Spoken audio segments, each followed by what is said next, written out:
this table. So let's bring Expo to the table here. So Expo will be here on the table in the next few seconds. That's my Expo.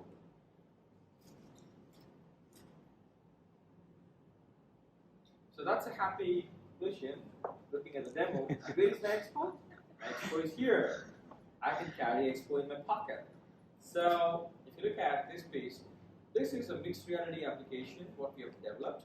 We were able to fully leverage MindSphere single sign-on and all the KPIs what we have configured. I'm also happy to say that I love spinning the Expo on my fingertips, right? This is good. We are able to get the situational awareness, and as and when you're moving, all you need is an internet connectivity, access to get the data. So for example, with the click of a button, I'm able to go to any particular KPI. It's a time-dependent data. We are able to pull this information. We are able to bring a lot more data for different frequency. For example, I'll ask system to provide the data for a lot more frequency. For example, I'm looking at 30 days. I can bring the data. You can see how it is performing seamlessly, right? So we can move from use case to use case. We can go from energy to building KPIs. We can go from building KPIs to water, for example, into the water use case. For example, I can go from water to the occupancy for 3 pavilions. Let me see how the occupancy of 3 pavilions is working right now. So we can see how the occupancy was there now, and we can go into, for example, last few days. So look at the performance. It's pulling the data. It is pulling the data on a fly. You don't have, we call it a spinning wheel syndrome, right? So you can see what was the min, what was the max, for example, in terms of occupancy of the particular pavilion, right? Or we can say what was the sum. I know for sure here 28,000 was a peak for that particular pavilion, and we can also go to this piece, and here we can see it was 54,000 on a peak, right? So that's a lot of people. That shows how busy Expo has been in the last few weeks. So I can move from there to the waste data. For example, with the click of a button, I have the data for the waste for the entire city. I can move into, we call it the site infra data, right? Looking at the landscaping, another topic. I will show you a use case now. We will move into environmental data.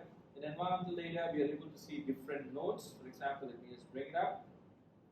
So I want to know what was the indoor humidity in certain areas, what was the indoor temperature. For example, these areas, there has been excellence in the temperature more than the threshold. That's the reason it's red. We have a capability to go and look into the particular node.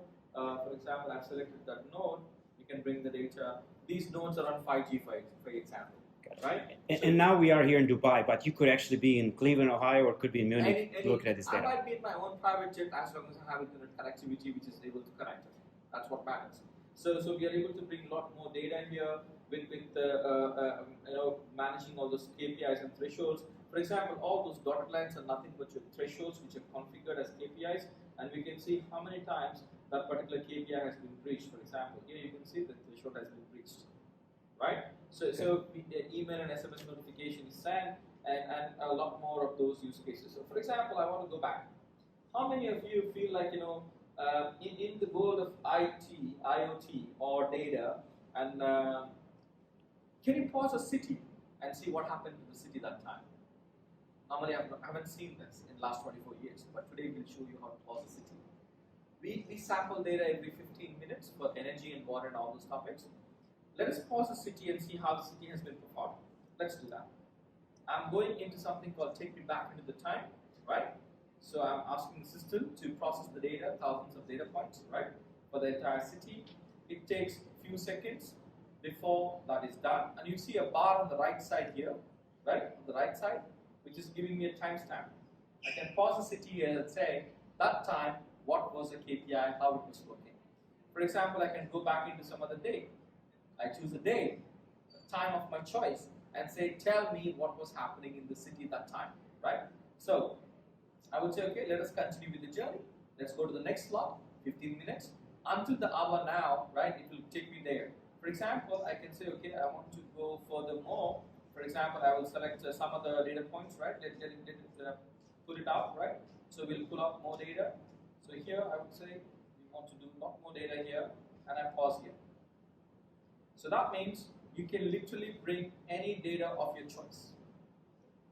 Not only look at the real time, but also go back and look at it. Why do we need this? in the trends, normally you don't have the context. You will see the charts and stuff. With this, you also have a context where and how it is happening at the city scale with the bird's eye view, right? That was it.